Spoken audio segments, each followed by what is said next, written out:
ഗോത്രമായുള്ള കാര്യങ്ങളെ ഞാൻ നിന്നെ അറിയിക്കുമെന്നത് ദൈവത്തിന്റെ വചനമാണ്. ഈ രാവിലെ ശ്രദ്ധിക്കേണ്ട ഏറ്റവും പരമപ്രധാനമായ ഒരു വിഷയം എന്ന് പറഞ്ഞാൽ അല്ലെങ്കിൽ വിളിച്ചപേക്ഷിക്കുന്ന ഒരു ഉത്തരവുള്ളൊരു ദൈവം. ലോകത്തിൽ നമുക്ക് പരിചയമുള്ള, നമുക്ക് അറിവുള്ള പലരും ഒരു വാക്കിനെ വിളിച്ചാൽ മതി അതിനെ സഹായിക്കാമെന്നൊക്കെ പറയുന്ന പലരും ചില പ്രത്യേക കാരണങ്ങളാൽ, ചില പ്രത്യേക കാര്യങ്ങളാൽ ചിലപ്പോൾ നമ്മെ വിട്ട് മാറിപ്പോയേക്കാം, നമ്മെ ശ്രദ്ധിക്കാതെ മാറിയേക്കാം. പക്ഷെ നാം വിളിക്കുമ്പോൾ നമുക്ക് ഉത്തരം തരുന്ന, നമ്മുടെ പ്രാർത്ഥനകൾക്ക് മറുപടി തരുന്ന ഒരു സർവശക്തനായ ദൈവത്തിന്റെ മുൻപിലാണ് ഈ രാവിലെ നാം വന്നിരിക്കുന്നതെന്ന് നാം മറക്കരുത്. എന്റെ നീതിയായ ദൈവമേ, ഞാൻ വിളിക്കുമ്പോൾ അവിടെ എനിക്ക് ഉത്തരവരണം. അടുത്ത സങ്കീർത്തനക്കാരൻ പറയുകയാണ്, ഞാൻ ഞെരുക്കത്തിലിരുന്നപ്പോ അവിടെ എനിക്ക് വിശാലത വരുന്നു. ഇന്ന് രാവിലെ നമ്മുടെ വ്യക്തിപരമായ ജീവിതത്തിലേക്ക് ഒന്ന് തിരിഞ്ഞു നോക്കിയാൽ മതി. കർത്താവിനെ അറിയുന്നതിന് മുമ്പ്, ഈ രക്ഷകരമായ ഒരു അഭേദ്യ ബന്ധത്തിലേക്ക് വരുന്നതിന് മുൻപ് ഞെരുക്കവും കഷ്ടവും ദുരിതവും അതിന്റെ അസമാധാനവും വിളയാടിയ നമ്മുടെ ജീവിതങ്ങളിൽ കർത്താവിനെ അറിഞ്ഞപ്പോൾ ദൈവം നമുക്ക് വിശാലത വന്നില്ലേ? ഒരുപക്ഷെ സമ്പത്ത് വലുതായി കൂടിക്കാണില്ല, ഒരുപക്ഷെ ബാങ്ക് ബാലൻസ് ഒരുപാട് ഉണ്ടായെന്ന് വരില്ല, പക്ഷെ ആർക്കും എടുത്തു കളയാൻ കഴിയാത്തൊരു ദിവ്യ സമാധാനം.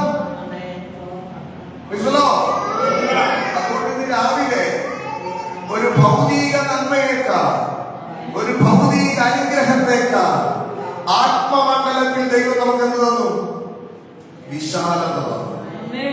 ഇന്നും നമ്മെ ഞെരുക്കത്തിലേക്ക് തള്ളിയിടാൻ, നമ്മെ ഞെരുക്കത്തിലേക്ക് മാറ്റിക്കളയാൻ ശത്രു ശ്രമിക്കുമ്പോൾ കർത്താവ് പറയുക, നീ എന്നെ വിളിച്ചപേക്ഷിക്ക്, നിന്റെ ഞെരുക്കങ്ങളെ ഞാൻ മാറ്റാം, നിനക്ക് ഞാൻ വിശാലത നൽകിത്തരാം, നിനക്ക് ഞാൻ വിശാലത നൽകിത്തരാം.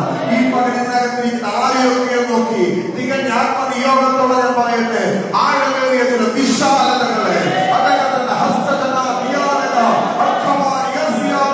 ചില വിശാലതകളെ ഈ വിശുദ്ധ പകലിൽ ആത്മാവ് നിങ്ങളിൽ കൽപ്പിക്കാൻ നൽകിയിരിക്കുകയാണ്. ഏതൊക്കെ മേഖലകളിലാണോ ശത്രു ഞെരുക്കം കൊണ്ടുവന്നത്, ഏതൊക്കെ മേഖലകളിലാണോ ശത്രു നിന്നെ തകർത്തത്, ആ മേഖലകളിലെല്ലാം അസാധാരണമായ ഒരു വിശാലത. ഹല്ലേലൂയ. അങ്ങനെ പറഞ്ഞു പോയാൽ സമയം ഒരുപാട് പോകും. അതിന്റെ മൂന്നാം വാക്യം ഒന്ന് വായിച്ചു. മൂന്നാം വാക്യം, ഞാൻ ഭക്തനാണെന്ന് ഉറപ്പുള്ളവരും കരവുയർത്തി ദൈവം സ്തുതിച്ചാണ്. ഭക്തർ, ഞാൻ ഭക്തനാണ്. കൈയടിച്ചത് പാടി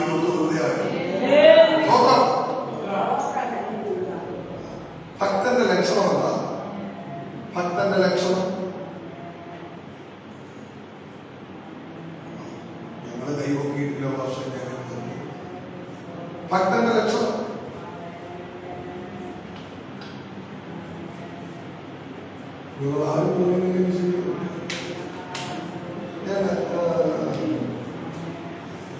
എന്തായാലും ഭക്തന്റെ ലക്ഷണം നമുക്ക് ചിലരെ കാണുമ്പോൾ അറിയാം ഭക്തരാണോ ദൈവമില്ല. ചിലരെ കണ്ടാലേ അറിയാം, വിശ്വാസിയാണെന്നൊന്നുമില്ല. ചിലപ്പോ ആ വ്യക്തി മറ്റേതെങ്കിലും മതത്തിലുള്ള വ്യക്തിയായിരിക്കാം, മറ്റേതെങ്കിലും വിശ്വാസത്തിലുള്ള വ്യക്തിയായിരിക്കാം. പക്ഷെ അങ്ങനെയുള്ള ചിലരെ കാണുമ്പോഴേ അറിയാം അങ്ങനെ ആ താൻ വിശ്വസിക്കുന്നത് താൻ ആരാണ്? ഭക്തനാണ്. അറിയാൻ പറ്റില്ല. എങ്ങനെയാ ഭക്തരെ തിരിച്ചറിയുന്നത്? ഭക്തരെ തിരിച്ചറിയുന്നത് സൗമ്യരായിരിക്കും, നമുക്കില്ലാത്തതും എന്നാൽ ഒരു ഭക്തൻ ഉണ്ടാകേണ്ടതുമായ പരമപ്രധാനമായ കാര്യമാണിത്. നമ്മിൽ ബഹുഭൂരിപക്ഷം പേർക്കും ഇല്ലാത്തത്. നിങ്ങളിലെന്നല്ല പറഞ്ഞു, നമ്മിലെന്നാണ് പറഞ്ഞു, ഞാനത് ഉൾപ്പെട്ടു. സൗമ്യത. ബൈബിൾ പറയുന്നു, നിന്റെ സൗമ്യത എന്നെ വലിയവനാണ്. വലിയവനാകാൻ ആഗ്രഹിക്കുന്നെങ്കിൽ, കർമ്മസന്നിധിയിൽ എന്തെങ്കിലുമൊക്കെ ആയിത്തീരാൻ ആഗ്രഹിക്കുന്നെങ്കിൽ നമുക്ക് സൗമ്യതയാണ്. അപ്പൊ ഭക്തന്റെ ഒന്നാമത്തെ ലക്ഷണം ഒരാളായിരിക്കും, സൗമ്യനായിരിക്കും. കഴിഞ്ഞ 25-ാം തീയതി വ്യാഴാഴ്ച കോവളം മുതൽ വിഴിഞ്ഞം വരെയുള്ള 9ഓളം സ്ഥലങ്ങളിൽ ദൈവവചനം വിളിച്ചു പറയാൻ പരസ്യം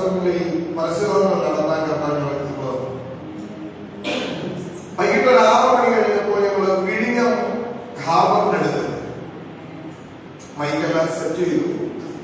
പാട്ട് തുടങ്ങിയപ്പോഴത്തേക്ക് തൊട്ടപ്പുറത്ത്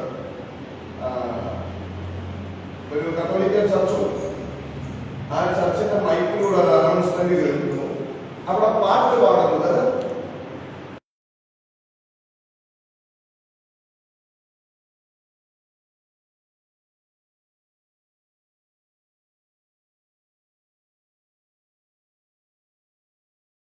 മനസ്സിലായി. നമ്മൾ സുവിശേഷം പറഞ്ഞ ജനഗതിയിൽ പിടിവിക്കും. അവരുടെ ഇടവകയിലെ ആളുകളുടെ എണ്ണം കുറയുമെന്ന് മനസ്സിലാക്കിയപ്പോ ഒരു പാട്ട് പാടിയപ്പോഴത്തേക്ക് രാജസഭ വിളിച്ച് മൈക്കിലൂടെ ഇങ്ങനെ അനൗൺസ് ചെയ്തു. പക്ഷെ കൂടെ ഉണ്ടായപ്പോൾ ദേവദാസൻ പറഞ്ഞ് പറ്റൂല, ഞങ്ങൾ പാടും. 13 പാട്ട് പാടി. പാടാത്ത ഞങ്ങളുടെയൊക്കെ നാടൻ ശൈലി പറഞ്ഞ ഹപ്പിളകി 4:30 പാട്ട് തുടങ്ങിയിട്ട് 8:45 വരെ പാടി. ഒടുവിൽ കൂടെ ഉണ്ടായിരുന്ന ജോൺസൺ എന്ന പേരുള്ള അറിയുദാസൻ അദ്ദേഹം പറഞ്ഞു, എന്തായാലും നമ്മൾ പലരും പ്രസംഗിക്കാനല്ലേ വന്നത്, 2 വാക്ക് പറയാതെ പോയാൽ ശരിയാവില്ല. പാട്ടിന് ഇൻട്രഡക്ഷൻ പറയുന്നത് പോലെ ഒരു 10 മിനിറ്റ് അദ്ദേഹം പ്രസംഗിച്ചു. പാട്ടിന് ഇൻട്രഡക്ഷൻ പറയുന്നത് പോലെ വചനം പ്രസംഗിച്ചു. അദ്ദേഹം പ്രാർത്ഥിച്ചുകൊണ്ട് നിൽക്കുമ്പോൾ ഞങ്ങളുടെ കൂട്ടത്തിലെ സഹോദരിമാർക്കിടയിലേക്ക് ചില മദ്യപാനികൾ കയറുന്നു. പ്രാർത്ഥിച്ചുകൊണ്ടിരിക്കുമ്പോൾ പ്രാർത്ഥിക്കുന്ന വ്യക്തിയുടെ നേരെ ചിലർ മദ്യപിച്ച് കയറുന്നു. പക്ഷെ ആരും ഒരു ദോഷവും വരുത്താൻ അനുവദിച്ചില്ല. ഇന്ന് രാവിലെ ഞാൻ ഇത് പറയാൻ കാരണം, അല്ലെങ്കിൽ നീ ഭക്തനാണെങ്കിൽ നീ മറ്റുള്ളവർക്ക് ആർക്കും ഉള്ളതല്ല, നീ ദൈവത്തിലുള്ള വ്യക്തിയാണ്. ദൈവസന്നിധിയിൽ ഭക്തിയോടെ ജീവിക്കാൻ നിനക്ക് താല്പര്യമുള്ള നീ ഭക്തനാകാൻ ആഗ്രഹിക്കുന്നു. അങ്ങനെയാണെങ്കിൽ ഭക്തനായ ഞാനൊരു ഭക്തനാണെങ്കിൽ ഞാൻ ആർക്കുള്ളവനല്ല, ഞാൻ എനിക്കുള്ളവനല്ല. ബൈബിൾ വളരെ കൃത്യമായി പറയുന്നു, യഹോവ ഭക്തനെ തനിക്ക് വേർതിരിച്ചിരിക്കുന്നു. ആമേൻ. ദൈവം ഭക്തിയോടെ ജീവിക്കുന്ന നമ്മെ ദൈവത്തിനായിട്ട് മനസ്സിലാക്കുന്നവർക്കാണ് അതുകൊണ്ടാണ് പലപ്പോഴും നമുക്ക് വേണ്ടപ്പെട്ടവരെന്ന് നാം കരുതുന്ന, കൂടെ നിൽക്കുമെന്ന് നാം കരുതുന്ന പലരും നമ്മെ ഒറ്റപ്പെടുത്താൻ കാരണം നാം അവർക്കുള്ളവരാണ്, നാം കർത്താവിനുള്ളവരാണ്. യേശു ഒരിക്കൽ പറഞ്ഞില്ലേ, ലോകം എന്തുകൊണ്ടാണ് നമ്മെ പകയ്ക്കുന്നതെന്നറിയാമോ? നാം ലോകത്തിലുള്ളവരല്ല, നമ്മെ അവൻ ലോകത്തിൽ നിന്നെടുത്തു, ദൈവത്തിനായി വേർതിരിച്ചു. നമ്മളാരാ? ഭക്തരാണ്. ഭക്തരായി ജീവിക്കണം. ഭക്തരായി ജീവിച്ചവർ അനേക ദൈവമനുഷ്യരെ നമ്മുടെ പുസ്തകത്തിൽ കാണാം. ഒരാളെ നിങ്ങളുടെ ശ്രദ്ധയിൽ കൊണ്ടുവന്ന് വളരെ വേഗത്തിൽ ഈ പകൽവാക്കുകൾ സ്മരിക്കുവാൻ ആവശ്യപ്പെടപ്പെടുകയാണ്. യോബിന്റെ പുസ്തകം 1-ാം അധ്യായം അതിന്റെ 10-ാം വാക്യം. യോബിന്റെ പുസ്തകം 1-ാം അധ്യായം 10-ാം വാക്യം.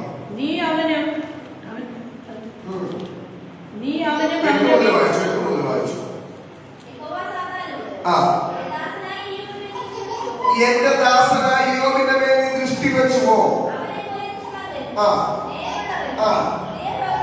അതെ, ദൈവഭക്തൻ. യോബിനെ കുറിച്ച് യഹോവയായ ദൈവം പറയുകയാണ്, അവൻ ആരാ? ദൈവഭക്തൻ. ദൈവഭക്തനായി യോബിന്റെ ജീവിതത്തിൽ ശ്രദ്ധിച്ചു കേൾക്കണം. ദൈവഭക്തനായ യോബിന്റെ ജീവിതത്തിൽ ഉലക ചരിത്രത്തിൽ ആരും പോകാത്ത പ്രതിസന്ധികളിലൂടെ അവൻ കടന്നുപോയി. 10 മക്കളുള്ള യോബ്, ഒരു നിമിഷം കൊണ്ട് ശ്രദ്ധിക്കണേ. ഒറ്റ ദിവസം ആ വീട്ടിനകത്ത് 10 ശവപ്പെട്ടികൾ, 10 ഡെഡ് ബോഡികൾ കൊണ്ട് നിരത്തി വെച്ചിരിക്കുകയാണ്. നമ്മളാണെങ്കിൽ ഏത് തരത്തിൽ പ്രതികരിക്കും? കർത്താവിനെ സേവിക്കാൻ ഇറങ്ങിയിട്ട്, കർത്താവിനെ ആരാധിക്കാൻ ഇറങ്ങിയിട്ട്, ദൈവ മക്കളായി തീർന്നിട്ട്, ഒട്ടും നമുക്കൊക്കെ ദൈവമക്കളായി തീർന്നപ്പോൾ നമ്മുടെയൊക്കെ ആഗ്രഹം എല്ലാം ക്ലിയർ ആയിട്ട് പോകണമെന്ന്. പക്ഷെ ഭക്തിയോടെ ജീവിച്ച ദൈവഭക്തനായ യോബ് ഒറ്റ ദിവസം അവന്റെ വീട്ടിനകത്ത് വലിയ മരണങ്ങൾ സംഭവിച്ചു, വലിയ നഷ്ടങ്ങൾ അനുഭവിച്ചു. പക്ഷെ ആ ഭക്തനായ യോബ് പറഞ്ഞൊരു വാക്ക് കേൾക്കണോ? യഹോവ തന്നു, യഹോവ എടുത്തു, യഹോവയുടെ നാമം. ഈ രാവിലെ ശ്രദ്ധിക്കണം. ഹല്ലേലൂയ. ഭക്തിയോടെ നീ ജീവിച്ചാൽ പ്രതികൂലം വരില്ലെന്നല്ല, പ്രശ്നം വരില്ലെന്നല്ല, തകർച്ച വരില്ലെന്നല്ല. ഏത് വലിയ തകർച്ച നിന്റെ ജീവിതത്തിന് നേരെ കടന്നു വന്നാലും ഭക്തിയോടെ ജീവിക്കുന്നതിന്റെ കരം പിടിക്കാൻ, ഭക്തിയോടെ ജീവിക്കുന്നതിന്റെ പുലർത്താൻ ഈ രാവിലെ ദൈവം വിശ്വസ്തനാണ്. ഹല്ലേലൂയ. വേറെ ഒരൊറ്റ വാക്യം നിങ്ങളുടെ ശ്രദ്ധയിൽ കൊണ്ടുവന്ന് ഒന്നാമത് ഭക്തനാകുന്നു. ഇനി ഭക്തനുണ്ടായ കാര്യങ്ങളും പറഞ്ഞു. ഒരൊറ്റ വാക്യം കൂടെ നിങ്ങളുടെ ശ്രദ്ധയിൽ കൊണ്ടുവന്ന് ഈ രാവിലെ പ്രാർത്ഥിക്കാൻ ആഗ്രഹിക്കുകയാണ്. 2 തിമോഥെയോസിന്റെ ലേഖനം 3-ാം അധ്യായം അതിന്റെ 12-ാം വാക്യം. 2 തിമോഥെയോസ് 3:12. എന്നാൽ ക്രിസ്തുയേശുവിൽ ഭക്തിയോടെ ജീവിപ്പാൻ മനസ്സുള്ളവർക്ക് എല്ലാം ഉപദ്രവം ഉണ്ടാകും. അപ്പോസ്തലനായ പൗലോസ് തന്റെ നിജപുത്രനായ തിമോഥെയോസിന് ലേഖനം എഴുതുമ്പോ ആ സുവിശേഷകനായ തിമോഥെയോസിനോട് പറയുക, നിനക്ക് ഭക്തിയോടെ ജീവിക്കാൻ മനസ്സുണ്ടോ? ഉണ്ടോ? ഉണ്ടെങ്കിൽ എല്ലാം നന്നായി പോകുമെന്ന് കരുതരുത്. വേറെ ആർക്കും ഇല്ലാത്ത ഉപദ്രവങ്ങൾ നിനക്കുണ്ടാകും. പലപ്പോഴും നമ്മൾ ചോദിക്കാറില്ലേ, കർത്താവേ അങ്ങയെ സേവിക്കാൻ ഇറങ്ങി, അങ്ങയെ ആരാധിക്കാൻ ഇറങ്ങി, വേറെ ആർക്കും ഇല്ലാത്ത പ്രതികൂലം എന്താ എനിക്ക് മാത്രം? എന്താ എന്റെ ജീവിതം മാത്രം ഇങ്ങനെ? അവർക്ക് കുഴപ്പമില്ല, ഇവർക്ക് കുഴപ്പമില്ല, അപ്പുറത്തുള്ളവർക്ക് കുഴപ്പമില്ല, ഇപ്പുറത്തുള്ളവർക്ക് കുഴപ്പമില്ല, എനിക്ക് മാത്രം എന്താ ഇങ്ങനെ? ബൈബിൾ വളരെ ശാന്തമായി നമ്മോട് പറയുന്ന ഒരു കാര്യമുണ്ട്. നീ ഭക്തിയോടെ ജീവിക്കാൻ തീരുമാനിച്ചില്ലേ? കർത്താവിന് വേണ്ടി ജീവിക്കാനുള്ള തീരുമാനിച്ചില്ലേ? അതുകൊണ്ടാണ് വേറെ ആർക്കും ഇല്ലാത്ത ഉപദ്രവം. പക്ഷെ ഈ ഉപദ്രവത്തിൽ നീ തകർന്നു പോകില്ല. ഈ ഉപദ്രവം നിന്നെ ഇല്ലാതാക്കില്ല. ഈ പ്രതിസന്ധി നിന്നെ തകർക്കില്ല. ആരും പ്രതീക്ഷിക്കാത്ത ചില ഉയരങ്ങൾ കീഴടക്കാം. ഈ പ്രതികൂലങ്ങളിൽ ദൈവത്തിന്റെ കൃപ നിന്റെ മേൽ അധികം പകരപ്പെടും. യഹോവ ഭക്തനെ തനിക്ക് വേർതിരിച്ചിരിക്കുന്നു എന്നറിയണം. ഇതുവരെ അറിയാത്തൊരു തിരിച്ചറിവ് നമുക്കുണ്ടാകണം. ഭക്തിയോടെ ജീവിക്കുന്ന ഞാൻ ആർക്കുള്ളവന? യഹോവയ്ക്കുള്ളവന. അടുത്ത സങ്കീർത്തനക്കാരൻ പറയുകയാണ്, ഞാൻ വിളിക്കുമ്പോൾ, ഞാൻ വിളിച്ചപേക്ഷിക്കുമ്പോൾ യഹോവ കേൾക്കും. ഭക്തനാണോ, ഭക്തയാണോ, ആരും നിന്റെ ശബ്ദം കേട്ടില്ലെങ്കിലും, ആരും നിന്റെ നിലവിളിക്ക് ശ്രദ്ധ തന്നില്ലെങ്കിലും കർത്താവിനെ കേൾക്കും. കർത്താവിനെ കേൾക്കും. എനിക്ക് എന്റെ ഒരു സുഹൃത്തായിട്ടുള്ള ദൈവമനുഷ്യൻ പത്തനംതിട്ട ജില്ലയുടെ മലയോര മേഖലകളിൽ, വനപ്രദേശങ്ങളിൽ അധികം ആരും കടന്നുപോയി ശുശ്രൂഷിക്കാത്ത ഒരു സ്ഥലം. 4 വർഷങ്ങൾക്ക് മുൻപ് അദ്ദേഹം ഉൾപ്പെട്ടു നിന്ന ചർച്ചോട് എന്ന് പറയുന്ന പ്രസ്ഥാനത്തിൽ നിന്ന് പല ദൈവദാസന്മാരെയും ആ സ്ഥലത്തേക്ക്, ആ സ്ഥല സഭയിലേക്ക് നേതൃത്വം പറഞ്ഞയച്ചു. പക്ഷെ മര്യാദയ്ക്ക് ഒരു മൊബൈൽ റേഞ്ച് ഇല്ല. ദിവസം 2 നേരം മാത്രം ബസ് വന്നു പോകുന്ന ഒരു സ്ഥലം. മറ്റ് സൗകര്യങ്ങളൊന്നും അധികം ഇല്ല. അതുകൊണ്ട് അയക്കപ്പെട്ട പാസ്റ്റർമാരൊക്കെ ഒരുപോലെ പറഞ്ഞു, ഞങ്ങൾക്ക് പോകാൻ അസൗകര്യമുണ്ട്, ഞങ്ങൾക്ക് വേറെ നല്ല സമയം തരണം.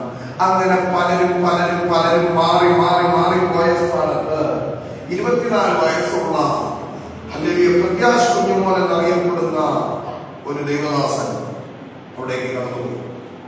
ആ ദൈവമനുഷ്യൻ അവിടെ ശുശ്രൂഷകൾ ആരംഭിച്ചു. വർഷങ്ങൾ പഴക്കമുള്ള സംഭവം. പക്ഷെ 24 വയസ്സ് പ്രായമുള്ള അവിവാഹിതനായ, വിവാഹം പോലും കഴിഞ്ഞിട്ടില്ല, ആ ദൈവമനുഷ്യനോട് ശുശ്രൂഷിക്കാൻ തുടങ്ങി. കഴിഞ്ഞ ജൂൺ മാസം, ഈ മാസം 3-ാം തീയതി താൻ ആ ഹോള് റിനോവേറ്റ് ചെയ്തു. പുതിയൊരു പാസേജ് പണി, അതിന്റെ സമർപ്പണം ശുശ്രൂഷയൊക്കെ ജൂൺ മാസം 3-ാം തീയതി നടത്തി. എല്ലാവരും കടന്നു. അപ്പൊ അതിനു മുമ്പ് ഒരു ഷെഡായിരുന്നു. അതുകൊണ്ടാണ് പല ഭാഷമാരും അവർക്ക് പോകാൻ മടിച്ചത്. ഇപ്പൊ നോക്കിയപ്പോൾ നാട്ടിലുള്ളതിനേക്കാൾ നല്ല എല്ലാ സംവിധാനങ്ങളും കൂടി നല്ലൊരു എല്ലാവരും മുക്തകണ്ഠം ഈ പ്രത്യാശയെ അഭിനന്ദിച്ചു. അഭിഷക്തന്മാർ ഒരുമിച്ച് ആ ദൈവദാസന് വേണ്ടി പ്രാർത്ഥിച്ചു. എന്നാൽ സകലമാണ് മഹത്വം യേശു കർത്താവിനെ അർപ്പിച്ചു പറയട്ടെ. 23-ാം തീയതി, ഈ കഴിഞ്ഞ 23-ാം തീയതി ചൊവ്വാഴ്ച ചർച്ച് ബോർഡിന്റെ ആസ്ഥാനമായി മുളപ്പുഴയിൽ ഒരു മീറ്റിംഗ് ഉണ്ടായിരുന്നു. അതിനുവേണ്ടി അദ്ദേഹം കടന്നുപോയി. ഉച്ചയ്ക്ക് തന്നെ ബുള്ളറ്റ് ബൈക്കിൽ തന്റെ വീടിരിക്കുന്ന പന്തളത്തിനടുത്തേക്ക് താൻ ബൈക്കിൽ വരുമ്പോ എതിരെ വന്ന ഒരു ലോറി അദ്ദേഹത്തെ ഇടിച്ചു. 28 വയസ്സ് പ്രായമുള്ള ആ പ്രത്യാശ എന്ന് പറയുന്ന ആ ദൈവ മനുഷ്യൻ ആ റോഡിൽ അവിടെ വെച്ച് തീർന്നുപോയി. പക്ഷേ എന്നെ അത്ഭുതപ്പെടുത്തിയത് 26-ാം തീയതി ആയിരുന്നു ആ ദൈവ മനുഷ്യന്റെ ശവോടം. 26-ാം തീയതി ആയിരുന്നു 26-ാം തീയതി ആയിരുന്നു ശവോടം ശുശ്രൂഷ. 28 വയസ്സ് പ്രായമുള്ള ഒരു മകൻ രോഗിയായി കിടന്നതല്ല, രാവിലെ ആരോഗ്യത്തോടെ ബലത്തോടെ പപ്പ അമ്മ ഞാൻ പ്രാർത്ഥനയ്ക്ക് പോകുന്നെന്നും പറഞ്ഞിറങ്ങിപ്പോയവൻ വൈകിട്ട് 4 മണിയായപ്പോ മോർച്ചറിക്കകത്താണ് അപ്പൻ പോയി കാണുന്നത്. നോക്കുമ്പോൾ പിതാവിന്റെ മാനസികാവസ്ഥ. പക്ഷേ ആ മാതാവും പിതാവും ഒരുപോലെ ദൈവസന്നിധിയിൽ എഴുന്നേറ്റെന്ന് പറഞ്ഞ സാക്ഷ്യം സത്യത്തിൽ എന്നെ അവലംബിച്ചു. ഇത് പറഞ്ഞത് ഞങ്ങൾക്ക് ഈ വിഷമമുണ്ട്, ഞങ്ങളുടെ മകൻ പോയല്ലോ എന്നൊരു വിഷമമുണ്ട്. പക്ഷെ ഞങ്ങൾക്ക് നിരാശയില്ല. അധികം വൈകാതെ ഞങ്ങൾ ചെന്ന് കാണും. അതാണ് ഒരു ഭക്തന്റെ പ്രത്യാശ. ഇന്ന് രാവിലെ ഭക്തിയോടെ നീ ജീവിക്കാൻ തയ്യാറായാൽ ഇതിന് നേരെ തോന്നിയിട്ടുണ്ടോ?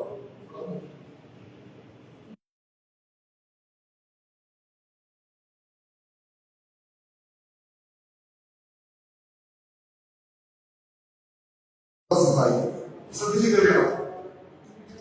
ഭക്തിയോടെ ജീവിക്കാൻ നാം മനസ്സ് വെച്ചാൽ വേറെ ആർക്കും ഇല്ലാത്ത പ്രതികൂലങ്ങൾ നമുക്ക് എന്ത് ചെയ്യാം? വരാം. പക്ഷെ അതിൽ ഉറപ്പിച്ചു നിർത്തുന്ന ഒരു ദൈവമുണ്ട്. ഉറപ്പിച്ചു നിർത്തുന്ന ഒരു ദൈവമുണ്ട്. ഞാൻ ആ ദൈവദാസന്റെ അടക്കുന്ന സമയത്ത് ഞാനിങ്ങനെ ചിന്തിക്കുകയായിരുന്നു, ഞാനൊക്കെ ഇങ്ങനെ നടക്കുന്നു. എന്റെ ജീവിതത്തിൽ എങ്ങാനും ഇങ്ങനെ ഒരു പ്രതിസന്ധി വന്നാൽ ഈ മാതാപിതാക്കൾ പറഞ്ഞതുപോലെ പറയാനുള്ള ഒരു ആർജം എനിക്കുണ്ടോ? ഞാൻ തന്നെ കണ്ടെത്തിയ ഉത്തരം ആ ആർജവത്തിലേക്ക് ഇതുവരെ ഞാൻ എത്തിയിട്ടില്ല. നമുക്കൊന്ന് ഭക്തിയോടെ ജീവിക്കാമോ?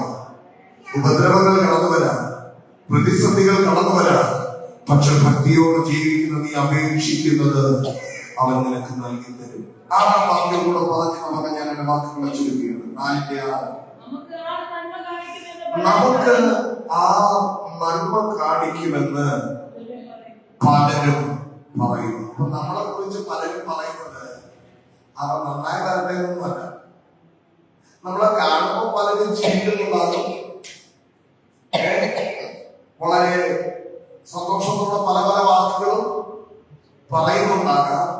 പക്ഷെ ഉള്ളിന്റെ ഉള്ളിൽ നീയൊക്കെ നന്നാവുന്നത് കാണുന്നോടാ എന്ന് പറയുന്ന ബഹുഭൂരിപക്ഷം പേരാണ് നമുക്ക് ചുറ്റുമുള്ളത്. കഴിഞ്ഞ ദിവസം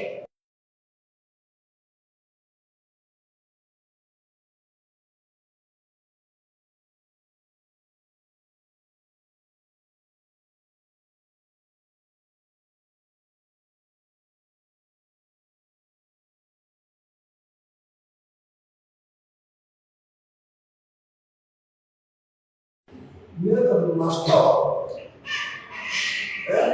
നിനക്കത് നഷ്ടമാണ്.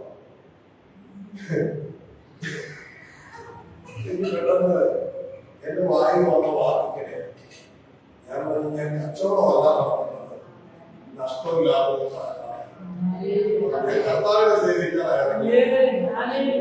നഷ്ടത്തേക്കുള്ള അപ്പോ 10-15 വർഷമായി കർമ്മവേലയിൽ നിൽക്കുന്ന ആ ദൈവജനങ്ങളുള്ള ഒരു വാക്ക്, എന്റെ വാക്കിനും ദൈവാസ്ഥയിൽ തളർന്നില്ലല്ലോ. ഞാൻ ഉറപ്പ് പറയാം, ആ ദേശത്ത് ദൈവത്തിന്റെ വാക്ക് 2 മിനിറ്റ് മുമ്പ് ആ മനുഷ്യൻ പറഞ്ഞത് നിനക്ക് നഷ്ടമാകും, നീ പരിപാടി വച്ചു. പക്ഷേ അവരുടെ വാക്ക് നമ്മൾ മുഖവിലേക്ക് എടുക്കുന്നില്ലെന്ന് കണ്ടപ്പോ അടുത്ത സെക്കൻഡിൽ വാക്ക് വീണു വളർത്തുക. ഇനി ആരും വളർത്തില്ലെന്ന് പറഞ്ഞാലും നട്ടത് കർത്താവാണ്. കൈ വളർത്തുന്ന പറയുന്നത് നടുന്നവനും നനയ്ക്കുന്നവനും ഏതുമില്ല, വളരെ മാറാത്തത് കർത്താവാണ്. ആ കർത്താവിന്റെ കരങ്ങളിൽ ഈ രാവിലെ നമ്മെ ഒന്ന് സമർപ്പിക്കാമോ? ശ്രദ്ധിക്കുക, യഹോവ നമുക്ക് ആ നന്മ കാണിക്കുന്നത് പലരും പറയുന്നു. അപ്പൊ പലരും പറയുന്ന പലരും കേട്ട് പലരും ഉത്തരം പറയാൻ നിൽക്കണ്ട. പക്ഷേ ബൈബിള് പറയുകയാണ്, യഹോവേ നിന്റെ മുഖപ്രകാശം ഞങ്ങളുടെ മേൽ ഉദിപ്പിക്കണം. ഈ രാവിലെ നമ്മുടെ പ്രാർത്ഥനയായ വാക്കുന്ന മാറ്റട്ടെ. എല്ലാ കണ്ടകളും ദൈവസന്നിധിയിൽ അടയ്ക്കാം. കർത്താവിനോട് പറഞ്ഞ കർത്താവേ, ഞങ്ങൾക്ക് ആരും നന്മ കാണിക്കുമെന്ന് പലരും പറയുന്നുണ്ട്. ഭക്തിയോടെ ജീവിക്കുന്ന ഞങ്ങൾക്ക് വേറെ ആർക്കും ഇല്ലാത്ത പല ഉപദ്രവങ്ങളുമുണ്ട്. പക്ഷെ ഇന്ന് പകലപ്പ ഞങ്ങൾ അങ്ങയെ വിശ്വസിക്കുന്നു. അവിടുത്തെ മുഖപ്രകാശം ഞങ്ങളുടെ മേൽ ഉദിപ്പിക്കണമേ എന്ന് പറഞ്ഞ് ഈ രാവിലെ കർത്തൃകരങ്ങളിലേക്ക് സമർപ്പിച്ചോണ്ട്